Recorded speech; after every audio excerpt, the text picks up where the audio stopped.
It's not every day Jose Mourinho drops by your workplace, and employees at Jaguar Land Rover must have been stunned to see the Manchester United boss turn up.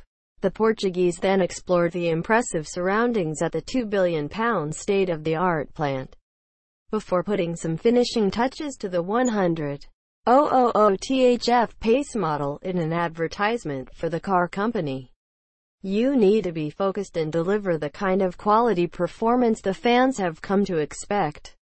After addressing a number of employees on the factory floor in Solihull, Mourinho set to work with a cloth, buffing up the bodywork. The feeling appeared to be mutual, as Jaguar's director of design Ian Callum said.